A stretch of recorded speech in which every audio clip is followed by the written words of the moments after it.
Good morning and welcome to this session on Senegal. Senegal's democracy, how did we get here and what to expect. Senegal on April 2nd, 2024 made history as they inaugurated their youngest ever president, Bassirou Diomaye Faye. He is 44 years old. He's a former tax finance inspector.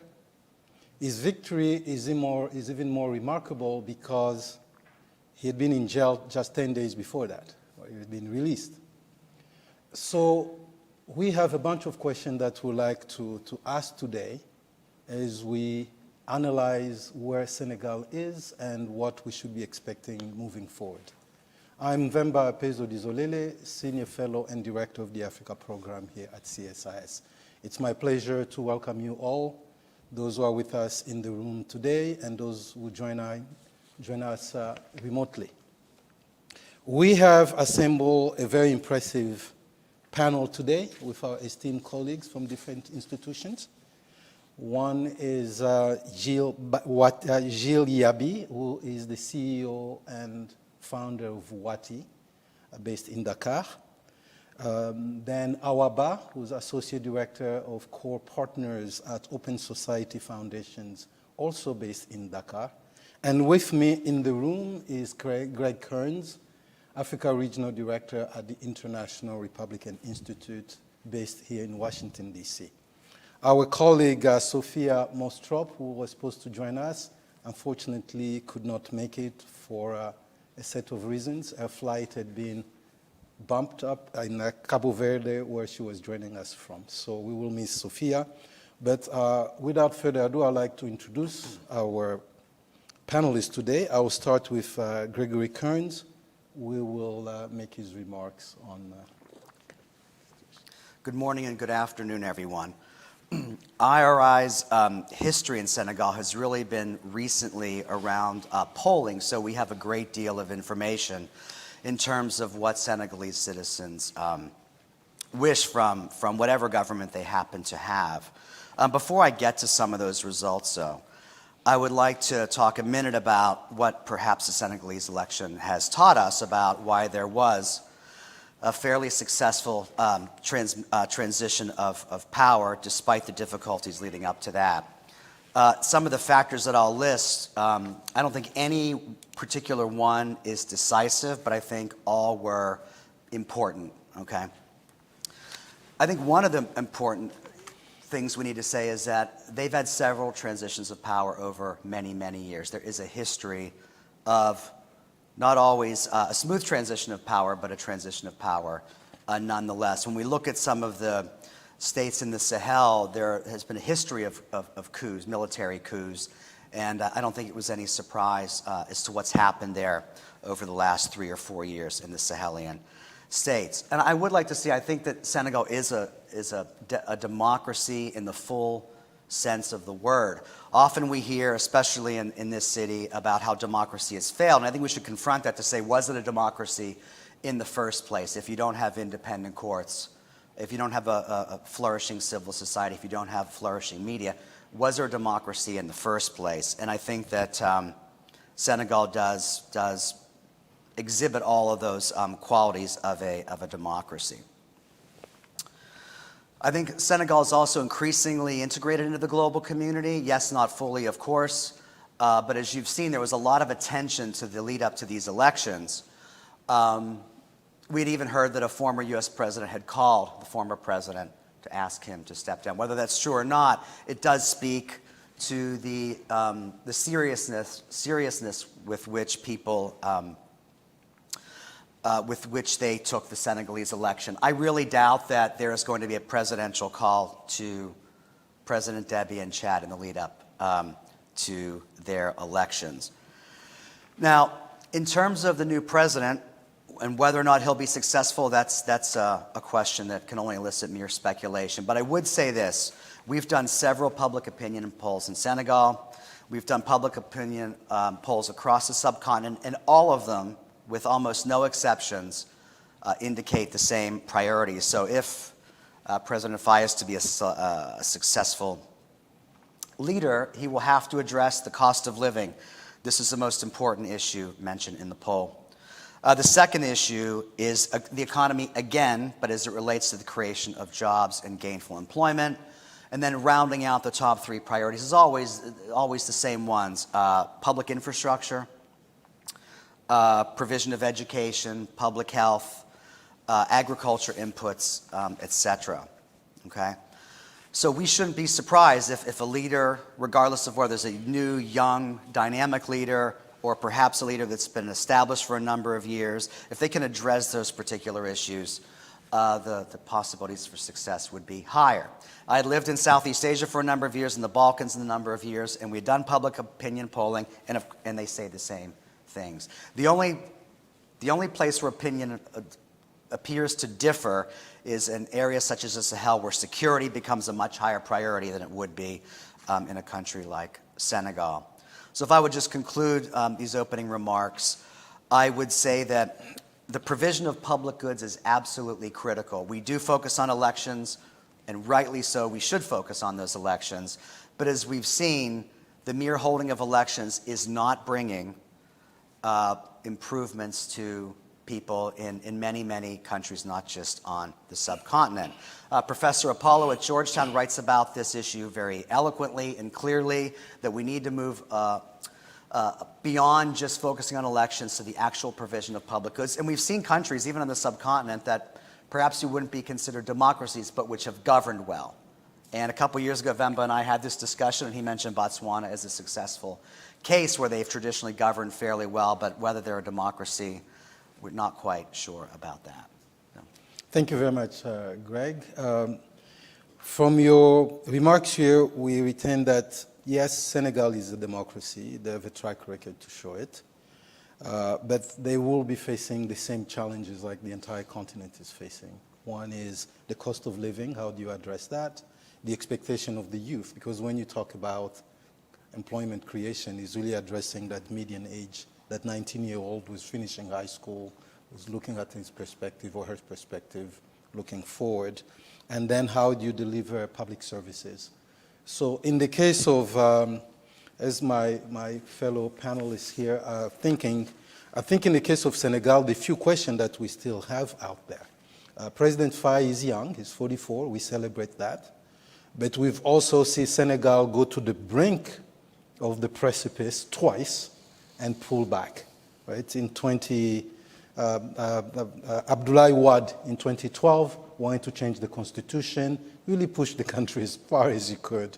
And back then, the mobilization played a major role with groups like Yanamar that eventually said no, he was pushed out. There was also tremendous international pressure.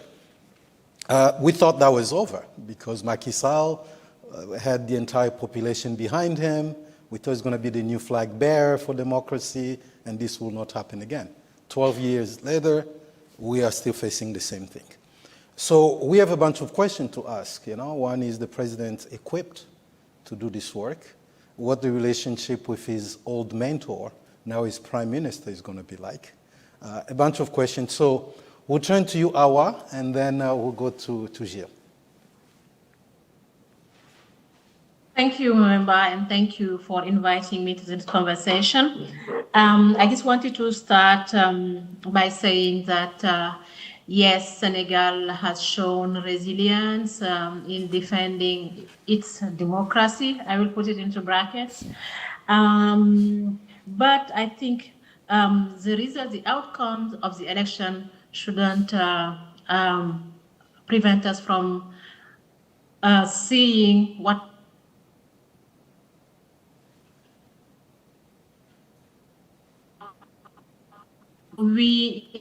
to paint Senegal as a democracy. I know that while this statement can be controversial, I would say that we are an electoral democracy somehow, but we are not yet a democratic state and a democratic society. The mere fact that people have to die, have to be jailed, have to be unfairly arrested, unfairly detained, and having to pay a heavy price and is, for me, a proof that there is still a lot to do to have a real democracy. Our democratic institutions have been tested. Sometimes they have failed the citizens. Other times they have, redeemed themselves, like the Constitutional Council, and delivered on citizens' expectations. This means that we need to have, I think, a nuanced evaluation of this electoral process, in the sense that there are some flaws, there are some cracks that need to be resolved if you don't want again to fall into the same traps. And I'm happy, at least from the new government perspective, this is part of their agenda, which is reforms, having really, really deep institutional reforms. And what citizens are demanding on that front is a change, a radical change, because they don't want to go any longer through this. If we had learned lessons from the different processes that have happened from 2000 and now, we shouldn't be in where we are now. And Senegal should be at a level that the conversation would be about how democracy delivers on good governance, how democracy delivers on prosperity, and how democracy delivers on fighting inequalities. Unfortunately, we are still at this stage, but I'm hopeful that part of the citizens' demand being to break from the past will be monitored closely as a new government implement its roadmap.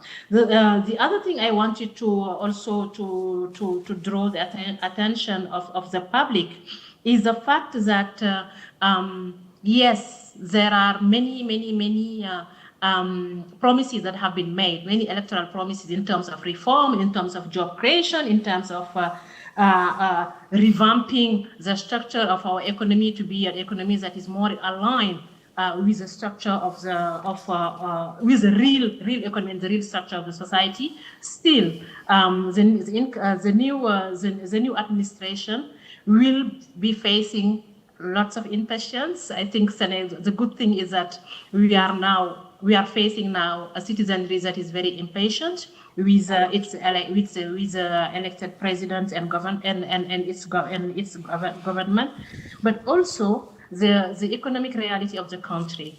They will be finding coffers that are quite empty, a dire situation economic, but also resistance from all fronts because of the promise they made that they will be implementing systemic change of the system. Is that for the first time, Senegalese choose a president they thought that will bring an alternative and will break from the past and from what we have known so far, and that is considered being the same system inherited from the colonial era and that have continued until now. But let's see how reality check will play there. Thank you, Mfemba. Thank you, Awa. So from your perspective, of course, there is reason to worry. We lost a lot of Senegalese citizens. 60 plus died in the process of, reclaiming democracy for the people. Many others were jailed under circumstances that are very dubious. The institutions were tested, and most of the time they failed, the police and so on. And so it's obvious that there are cracks and flaws in the system, and it seems like 2012 did not particularly provide the best lessons. If it did, people did not take those lessons to heart because we went back to that ground again. But the new president has promised reforms, and it's the hope of the citizens of Senegal that he will carry them through and see them through, and there will be change. But mostly, democracy has to deliver, even for a country like Senegal. The Senegalese pride themselves as being unique and different from the rest of the sub-region. But again, I'm worried because every cycle we see that it's just being pushed to the brink. We don't know if it's going to be resilient enough next time or if it's going to crack and break down. We don't know. But with that, we'll revisit later. Gilles, the mic is yours. Hello, thank you, Mbemba.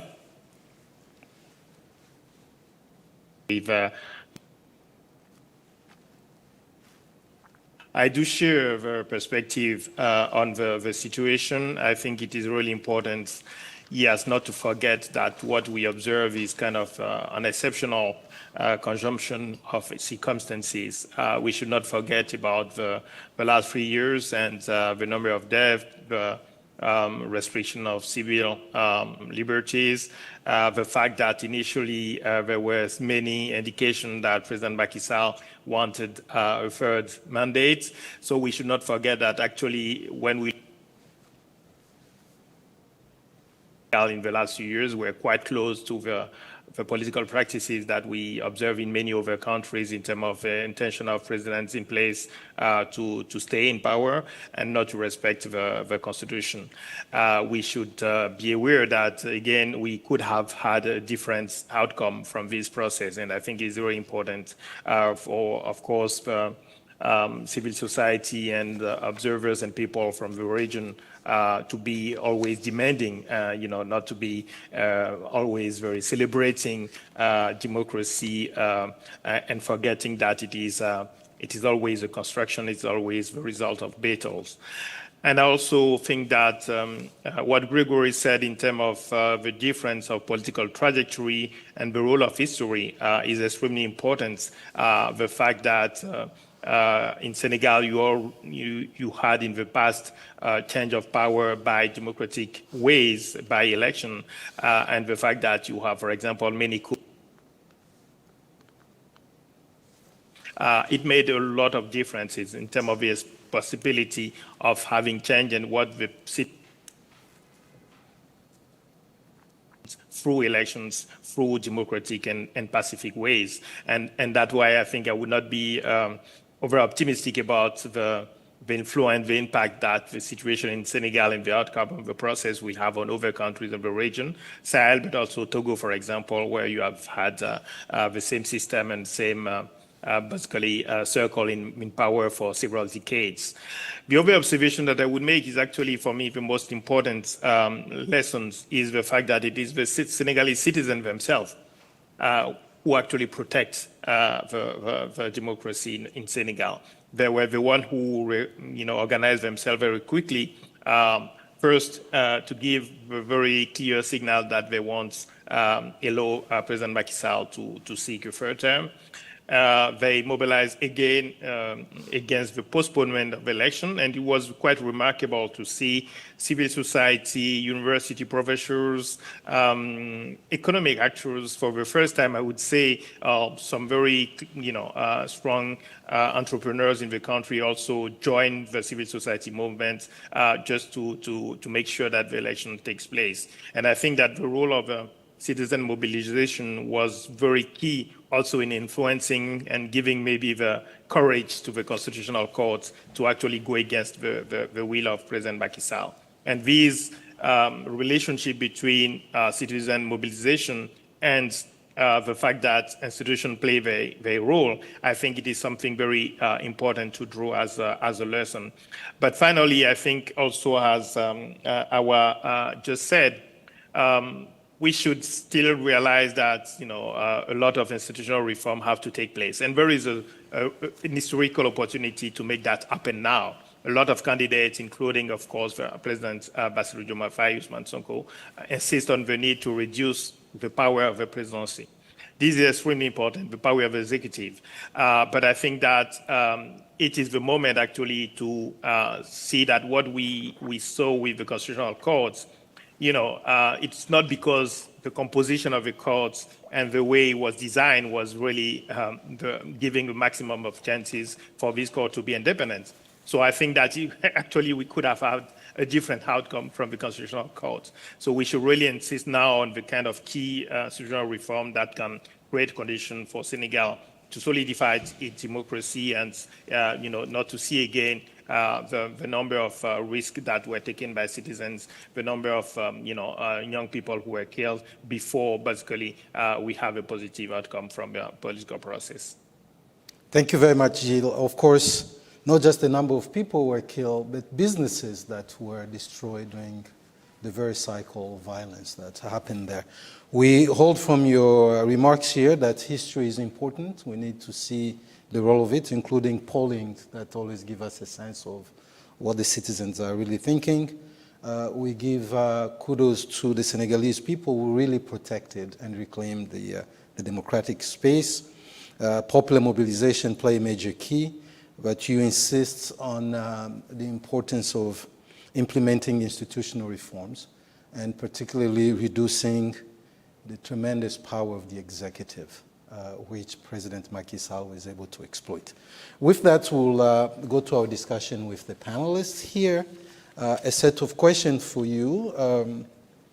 So as I said earlier, Senegal has been here before. Turbulent, rocky, end of presidential mandate, leading up to elections, and then eventually they come back. Why did Macky Sall, I know you're not in his head, but you follow the system there, why did he think that somehow he could do things differently, having been there in 2012? What was the motivation here that he was eager to push his own unconstitutional ambitions? We will start with you, Awa.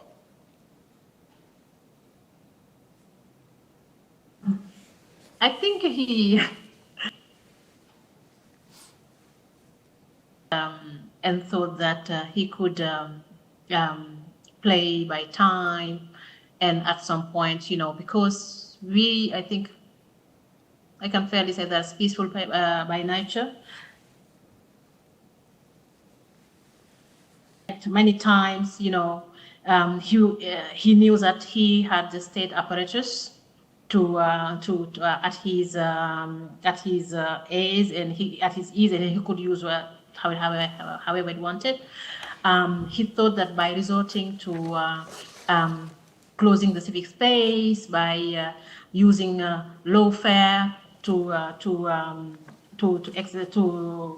discourage, dissent, and by closing all spaces of participation, he thought that he could be just use the judiciary that was very favorable to him and that has contributed to allow him to do whatever he wanted to do, having the parliament, the majority of the parliament. He thought that because he had the institutions of power, including the security force and defenses, that who for the first time, were very, very, very instrumental in the abuse of power of the president. The police and the role that was unknown until unprecedented in this situation.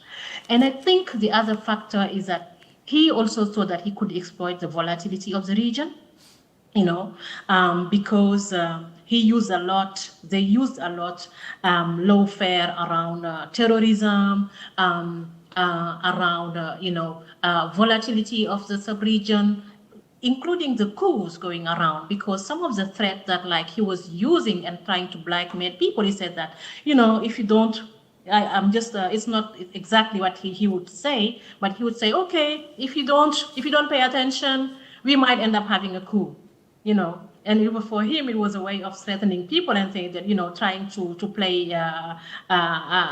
the, with what could be the potential unwanted outcome if he didn't have what he wanted.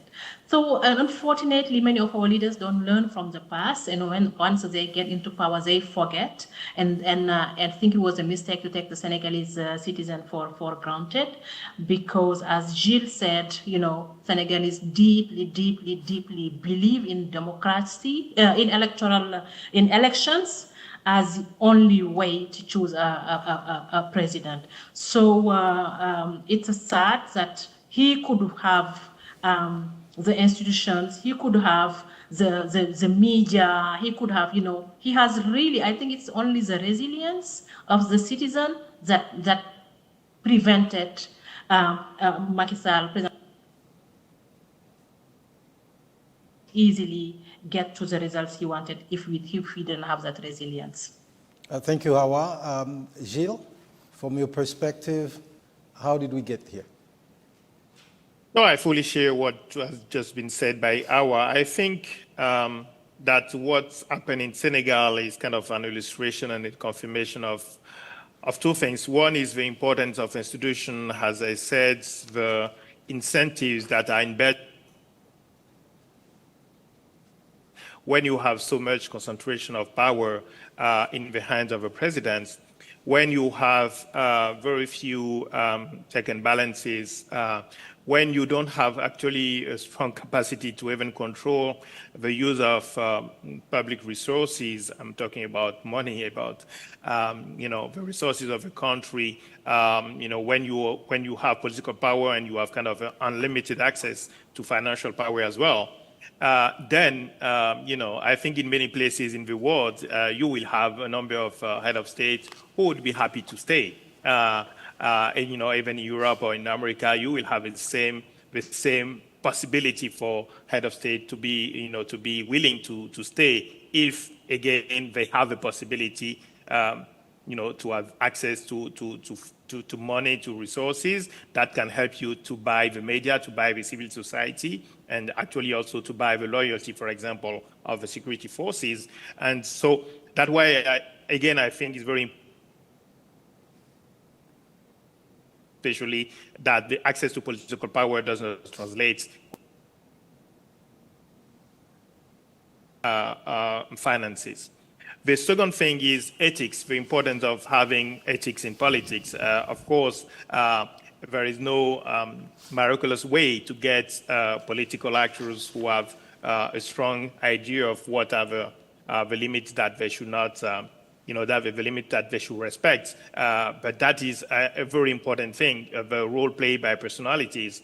I was struck that, yesterday, the boat that links Dakar to Ziguinchor in the southern part of the country just started again after 10 months of interruption. There was no clear justification. It was just for security reasons that this boat was interrupted. It impacts thousands of people. The economy of the southern part of the country is heavily dependent on these boats, but it was suspended, particularly because President Macky Sall wanted to be suspended, which is a stronghold of Ousman Sonko. And I think that gives an indication of, how powerful a president can be in this kind of system if he can decide actually, to make a decision that can impact, thousands or several thousands of people, for several months, nothing happened. It's just, now that we have a change in government that these boats start again yesterday. I think for me, that the real lesson is that we still need to work on institution and check and balances, because you cannot always have a guarantee of what one person can do. Even the new power, the new president, you have no guarantee that, at one point he will not decide that actually it's quite good not to have check and balances institution. So it might decide actually, not to do the kind of reform that they promised that they would do. So it is important. And for me, that's again one of the main lessons also to take from this episode in Senegal. Thank you, Gilles. Greg, from where you stand as a democracy and good governance institution, IRI, NDI, and so on, what do you see in the region? This issue of ethics, institutions being weaker than the executive, and then we see this in the entire space. All the way to Côte d'Ivoire. I mean, that's the next country we'll be watching, where president before tinkered with the institution, with the constitution, and is not showing any sign of letting up yet. So as Côte d'Ivoire goes into its own election, I think we'll be all hanging on to our seats. Mm-hmm. Just from your perspective, how do you see these people changing, thwarting the promises, right? We saw this with Alpha Condé in Guinea, and so on. Yeah, well, I've been in the democracy and governance space for about 5 years. And one thing I've learned is that institutions like IRI and NDI and others will push things like electoral reform, believing that electoral reform will somehow on its own be decisive. And so what we've been communicating with our teams is that the importance of norms is probably just as important as the actual law. Any law which is written often can be immediately undermined by the ruling party. So we really need to be pushing norms and not just laws. And I would argue that Senegal, because they've had several transitions in power, that perhaps norms have been built up over such a long period of time that while an actor such as Mr. Sall would try to undermine that, other institutions which are familiar and comfortable with these norms simply wouldn't allow that to happen. You know, you mentioned Cote d'Ivoire, Vemba, and one of the concerns there is that when Ouattara won that election, most countries didn't really contest that. And I'd read, I'm not sure where it was, that one of the reasons was he was seen as a competent economic manager, and that was going to supplant any subversion of democracy. You know, I would even agree, you know, here, to get back to the issue of norms, that in our elections, yes, we know some laws were broken, but they weren't decisive. What was undermined here were the norms that set our history for the last couple of years here in the United States. So the question, I guess, for me is how you build up those norms. And perhaps it's just a history of not always peaceful transitions. We've seen this in Kenya, perhaps Malawi, we've seen it in Senegal. Perhaps just having these elections and generally having these elections seen as credible would contribute to the slow accumulation of norms over time, so that in looking back, you would never think of undermining the transition of power. So I would say that Senegal's institutions held. And there are some bright spots. It's not always negative. We saw what's happened in Liberia with a peaceful transition of power, although, you know, that didn't necessarily have to happen. So, yeah, that's what I'd like to say on that particular topic. Yeah. So what impact then do we expect this democratic development in Senegal will have on other countries in Africa, particularly in the Sahel? In the Sahel, Senegal still stands kind of as an exception. Resilient, all kind of terms can come to mind. But the norm is that most of the countries in the Sahel now are in the coup business. And some of these leaders are quite popular as well. And I think this may have something to do with democracy not delivering, how you had mentioned that. But to all of you, how do you see this? Gilles, we'll start with you. Yeah, thank you. I think the first thing that I can say is that we are already seeing some impact of what happened to Senegal in a country like Togo, for example. You have a new constitution bill being approved by the National Assembly without even, making public the text of this constitution. So citizens of the country were just not aware of what is in the contents of the constitution, and that was approved by the National Assembly. And then the president, under pressure, decided to ask the National Assembly to review the constitution. And you are, observing in the last few days a lot of mobilization from political actors and civil society actors, and even university professors in Togo, which is something very rare because of the risk that they can take when they defend a political position that are not the one of the ruling government. So, and of course, there will be, they are even importing some of the tools that were used by the Senegalese civil society. For example, a video by a professor of university was made in Senegal during this tense period just to defend the constitution and to ask for election to take place. And now, I'm observing in Togo, some academics doing exactly the same thing, having, a public video with their names, with you can identify them. To take a very strong position against the new constitution. And I think that is one of the impact of what happened in Senegal, people realizing that it is possible for citizens to actually force institutions to play their role and to put pressure on political actors. Of course, I would not necessarily expect the outcome to be the same because the level of repression can be can be significantly higher, and the history of political mobilization in Togo is very different from the history of political mobilization in Senegal. But it is interesting to see that, again, what happened in Senegal is influencing civil society and citizens more generally in many other countries, including the Sahel in Mali as well. In the last few weeks, you are having more political parties, taking very strong stance and asking for the military government to at least, give an indication on the electoral calendar so that there will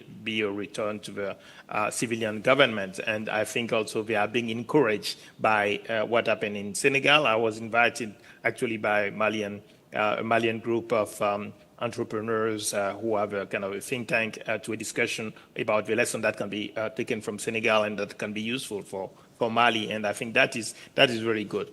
The other thing that I would mention is that that said, we should not forget about the differences of context. When you have the level of insecurity, terrorism in the countries of the Sahel, it is definitely a very different context than Senegal, and it is easier for military officers in situation of deep insecurity, to do a coup with a promise that will be more efficient to deliver security than civilian elected government.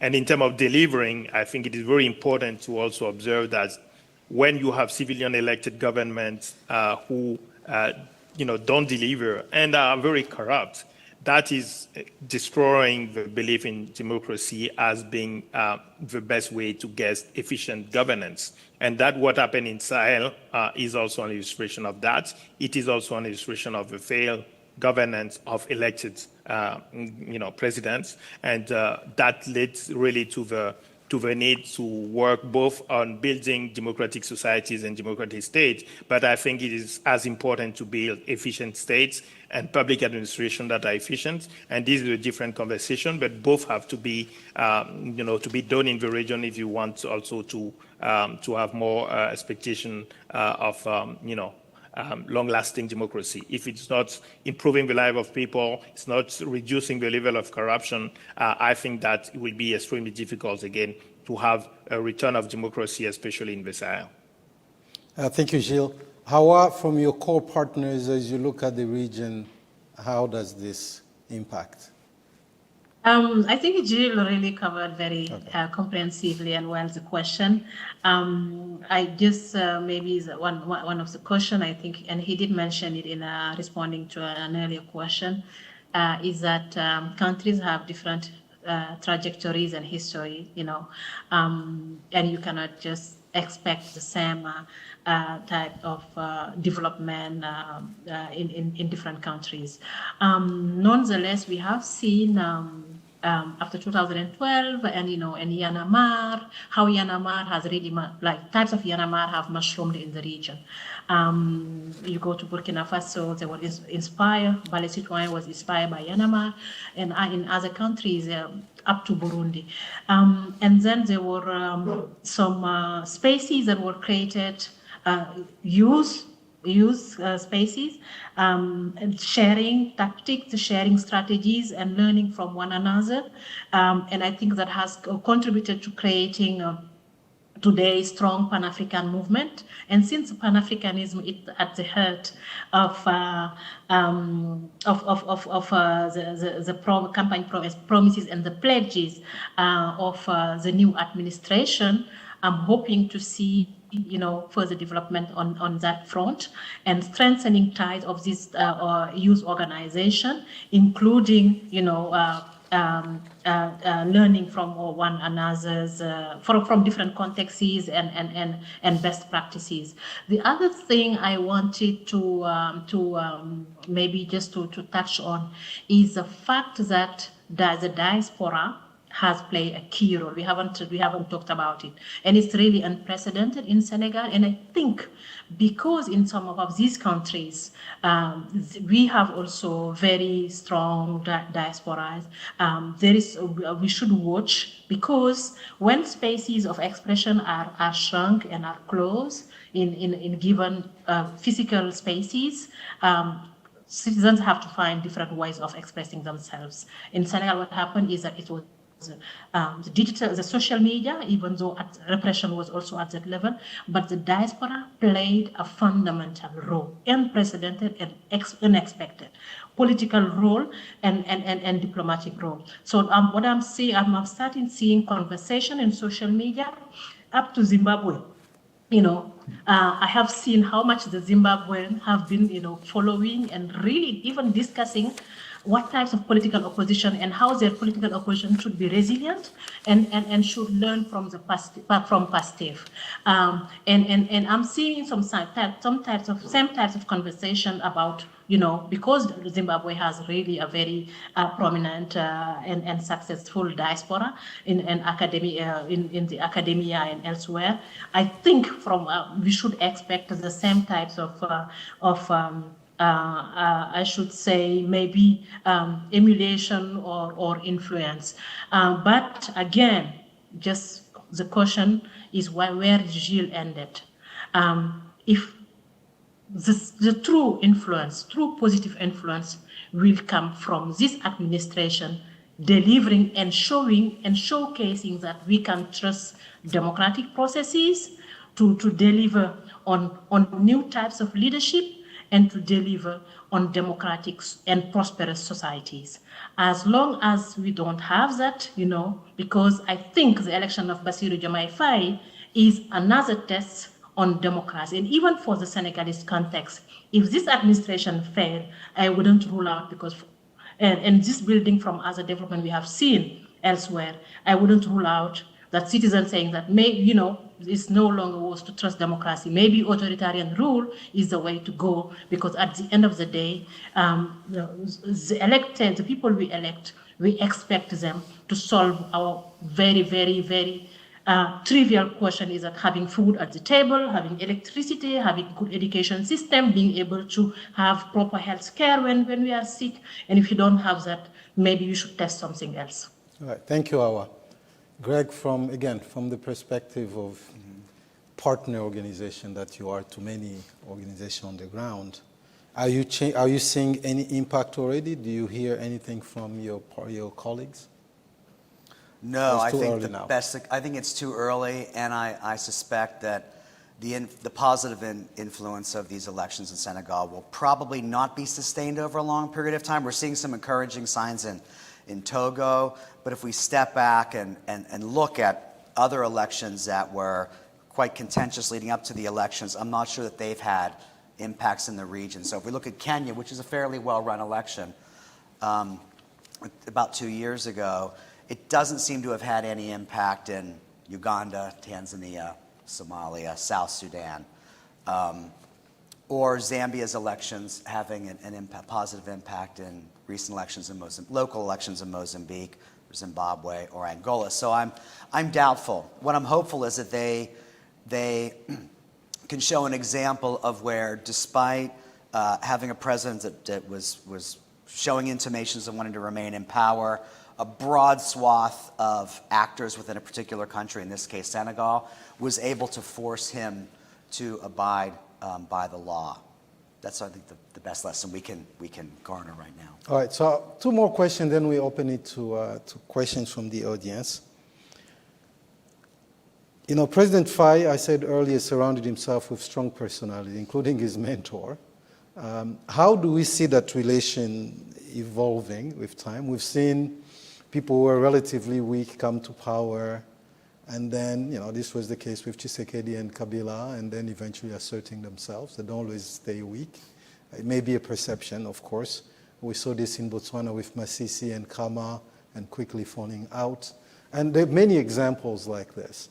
But we also know that Faye is coming, Awa, you said early that there's some people who come from the establishment. I think he's your 5th president. All your former presidents had a long resume, robust experience in the French Parliament, in the Assembly, in the case of Sédar Senghor. Abdou Diouf had been prime minister for a number of years and governor and so on. Abdoulaye Wade similar. Macky Sall was like the epitome of a great resume for a civil servant. So maybe it's time for a break, I don't know. But how do you see this relationship between the two and the other strong personality evolving? And then the other question is, the new guard has also vowed to reconfigure the relations with France. How do we see that also shaping out? So I'll start with you, Awa, and then we go to Gilles, and then we open it to our audience. Remember, it's because of that feature, unique feature of Bassirou Diomaye Faye that he was actually elected. Senegalese willingly, intentionally choose to elect him because they think that all the other parts from the establishment have failed them because they were part of the establishment, because their resume was part of the problem. And they decided to bet on a young, fairly inexperimented, even though I don't think we should relativize when we say that he's like weak. I think it's somebody like people have started to discover as he takes people down, and how from his first speech after he was freed from jail to his latest speech, to his last speech at the eve of Independence Day, they have seen, quickly how this person is starting to really, they see the persona behind.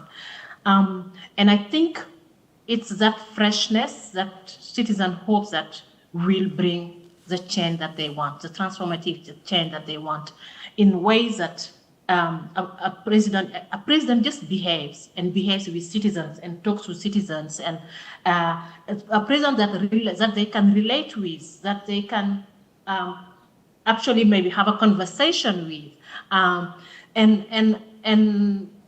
I think if he manages to keep that authenticity, because he's perceived as being authentic, and not being like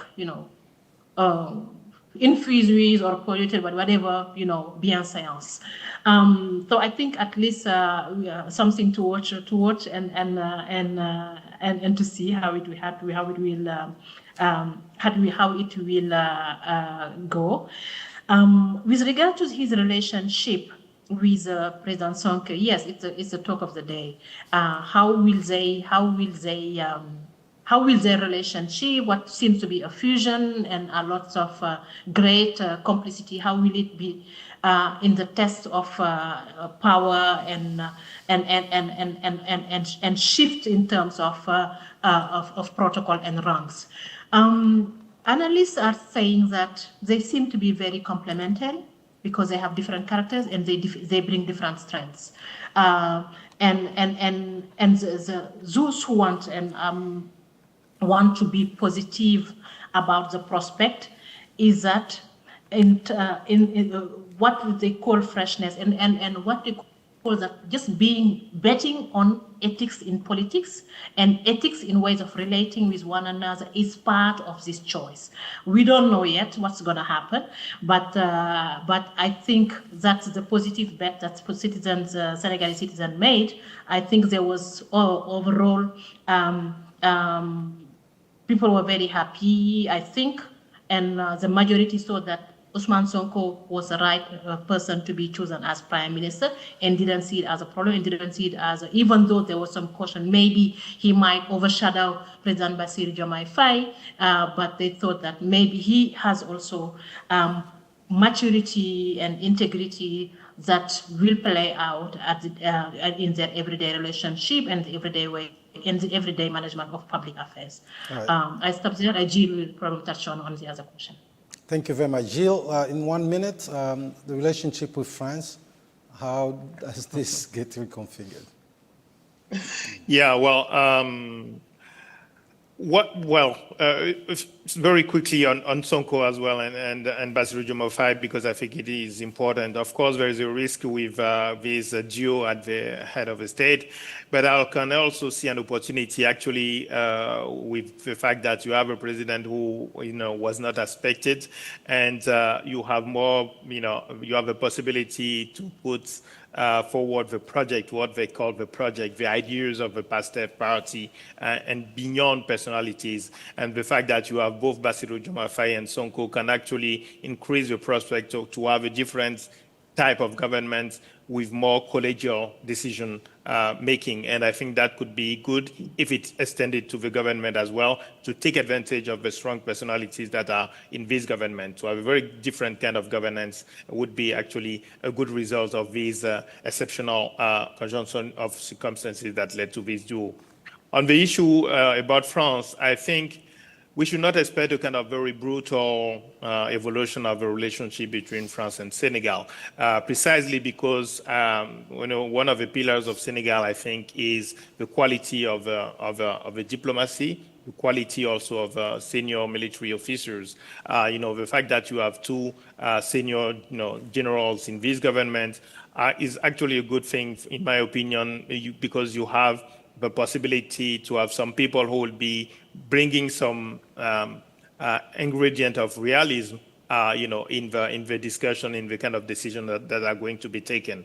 And I think that Senegal has always been open to a lot of partners. I think that the diplomats will make sure that Senegal remain kind of stable in the kind of choices that it makes, being open to all actors, and progressively changing the relationship with France to also respect what I think the youth in particular in Senegal, but not only in Senegal, wants: a neutral relationship with France, which will be quite equivalent to the kind of relationship that Senegal can have with the US or with Turkey or with other international partners. And I think that is important. The last thing about the current CCFR, of course, it is something very sensitive, but I think it doesn't have to do a lot about relationship between Senegal and France. It has to do with the clarity of ECOWAS in the region in terms of what they want, in terms of having this single currency for the entire region. If we don't have a clear alternative to the franc CFA, then it will be difficult to have actually an evolution of this system. All right, thank you very much. With that, we'll open it to questions from the audience. I have a couple of questions from online audience here, but for our friends in the room, we have mics if you have a question. We have about 10 minutes to do this. So question number one, what does the Faye administration need to do to break down entrenched economic interests and corruption? That's number one question. Question number two, what specific changes do the panelists think Senegal's new administration may make to existing oil and gas contracts, including those held by BP, Woodside Energy, and Cosmos Energy? So we'll start with those two. Our friends in Dakar,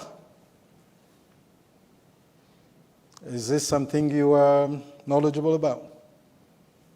I think on the fight against corruption front, Senegal is very good at having perfect laws never implemented. There's already a body of good laws, I think, normative frameworks, they need to be implemented. This was one of really the main demand and the main ask from citizens, is really good governance of the public resources. They have announced that they will make audits. We'll see how this will go. But this was one of the main announcements yesterday from the first cabinet ministry, is to make audits to see, to have like a state of the matter, to see where things stand. And I'm not sure that they will be going to do witch hunt, but at least what some of the main announcement is that integrity will be part of the way, will be among the basic values, the values against which they will govern. Gilles? Yeah, I think on the fight against corruption, but more generally of the kind of reform that can be made by the new governments, for me, what is important, and that has been the key messages from the think tank that I run here, is the fact that we have a lot of literature. You have also a lot of experiences around the world, not only on the continent. But for me, we have to look at what other countries have been doing to reduce, for example, the level of corruption, and then you can have a set of reforms. But I think you really need to work both on laws, both on institutions against corruption. Senegal already have a dedicated institution to fight corruption, but you need also to work on the demands for less corruption, and that means, for example, making sure that the education system can also be a channel for people to understand the cost of corruption, the real cost of corruption when you have corruption in the health sector, for example, or in education, how it destroyed actually your country. When you have that, you can create again not only institutions that will be fighting corruption, but you will create a society which will be strongly against corruption and which will understand the need for public goods. And I think the key message is not to think about only spectacular measures to fight corruption. You need a systemic approach to be fighting corruption, and you need also to be clear about the time that it will take to see results coming from that. On the other issue about the oil and gas contracts, I'm not an expert of the sector, but I think the key point for me is for this government not to only focus on the share of Senegal in this contract. What is important is to create the condition for the resources to be an engine for the other sectors of the economy. That is much more important than the share of Senegal in this specific contract. It's really the possibility to take advantage of these resources to transform your local economy. And I'm quite optimistic about the vision of some of the members of the government about being focused on the real economy, about local development, and making sure that there is not a lot of expectation just because you will be having oil and gas rents that have been actually very negative for other African countries. All right, thank you very much. Of course, I think Ousman Sonko himself wrote extensively on oil and gas, so we'll see if he implements what he had written about. We have 2 minutes left. We have a question in the room here. We'll take that and then we'll close. Please, identify yourself and ask your question. Thank you so much for having this conversation. My name is Miriam Ogboye. I work with the CSIS Africa program, and my question is this. Godfatherism is a thing. Do you see Godfatherism playing out between Ousmane and his mentee, Faye? Because Faye has recently appointed Ousmane as the Prime Minister of Senegal. Thank you. So the question is about Godfatherism, how that may affect the relation between Ousmane Sonko and President Diomaye Faye. And we have a question as well? Yeah, please, the mic. Oh, please go. Actually, that was the first question. We have 3 questions here, so we might have just go over time by 1 minute. Sir, yes. First of all, Eid Mubarak for my friends in Senegal. My question has to do with the similarities between what's happening in the rest of the Sahel and in Senegal. So if you look at it, there's a bunch of stuff about democracies and democracy failures and how people have voice and stuff like that. But there's I think a big elephant in the room, which is colonization, right? So you had nominal independence in 1960, and you had that colonization continuing in a systematic and structural way, even though there was nominal independence. And now you have this flourishing of this very anti-French, anti-colonial thinking. It's not only Mali, Niger, Burkina, but it's Chad, it's Gabon, and Senegal's recent election was fairly I wouldn't say anti-French, but they had elements of asserting themselves and looking at the previous arrangements and stuff like that. So my question is, what do people think about the role of sort of a anti-colonial, anti-French feeling in the elections in Senegal, and what else is going on in the Sahel? Thank you. All right, thank you very much. This question, the bottom line is, what was the role of anti-French or anti-colonial sentiment in the last election? Please. Thank you. Thank you to the presenters. The question I have relates to the diaspora, which was touched upon earlier. Would you have any recommendations as to how the Senegalese diaspora should engage with the government going forward? We see in the U.S., particularly the U.S. has a diaspora council. They have in the U.S. Africa strategy, they mention the diaspora in multiple instances.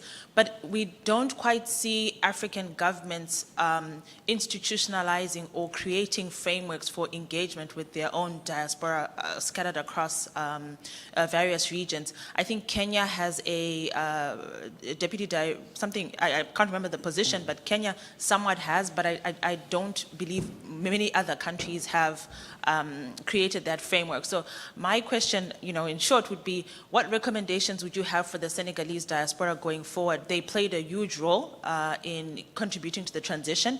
They are likely to be forgotten, but what steps can they take to ensure that they're able to contribute perhaps to the political reforms, also to economic recovery, and just in general playing a role as the fifth, I know African Union refers them to, I think, the fifth continent, not fifth continent, is it? Yes, the fifth region, yes. So in short, if you have any recommendations to Senegalese diaspora who are listening to this conversation, what can they do to ensure that they continue to contribute to Senegal's development? Thank you. Okay, so what recommendations you have for Senegalese diaspora engagement, both on the political front and economic recovery? We only have literally about 3 minutes. So if you guys can reduce your responses to about no more than 45 seconds, that will do us a lot of good. So we'll start with any one of you. Do you want to go first? Sure. Well, I recently was in Mali and Chad, and you can see very clearly the importance of anti-French sentiment. It's rife everywhere. 3 government ministers of Mali indicated that whatever we were going to do there could not undermine their sovereignty. The word sovereignty was ubiquitous across the region. And it gathers around them public support.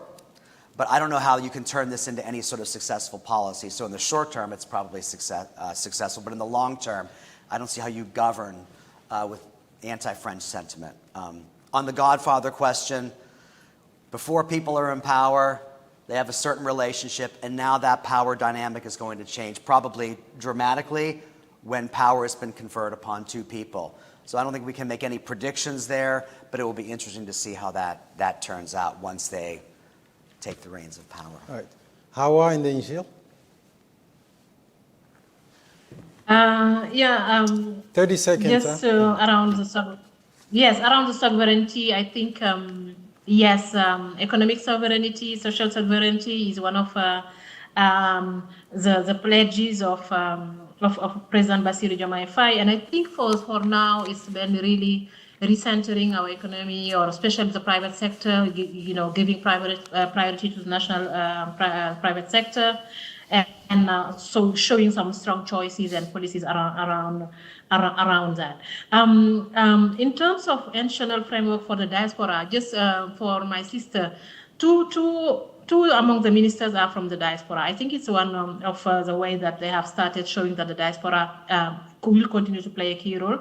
I have seen the diaspora, especially from the U.S., really engaging with U.S. institutions, engaging with the senators, and having played a key role in terms of engaging with state institutions. I think it would be good, as you said, to find the right framework and to make sure that the diaspora as 6th region for Africa is a reality. Gilles? Yes, very quickly. So I will leave the 2 other questions. I think I just responded very clearly on that.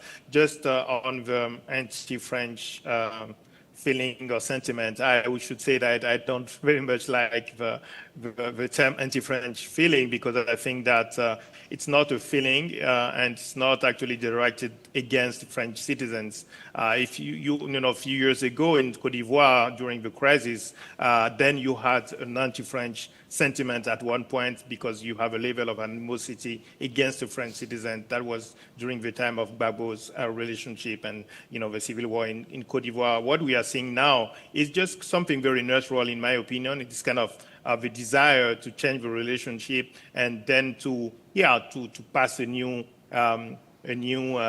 phase, you know, after colonization, after the intimate relationship following colonization. Then you have a new generation who wants a different kind of relationship. But, you know, people are not rejecting French investors, even in Mali and Niger, you know, or in Burkina Faso. The French companies are still operating in various countries. So it is really about the French policy and not about French citizens. It's not a feeling. It is kind of a criticism of the policy. On that note, I'd like to thank our esteemed panelists, Gilles Yabi, CEO and founder of Wati in Dakar, Awa Ba, Associate Director of Core Partners with Open Society Foundations in Dakar, my friend here in Washington, D.C., Greg Kearns, Africa Regional Director at the International Republican Institute. I'd also like to thank our partner, our funder, who will give us the grant to make this kind of discussion possible, which is Open Society Foundations, and to our audience for joining us, both in person and online. Thank you, and have a good day.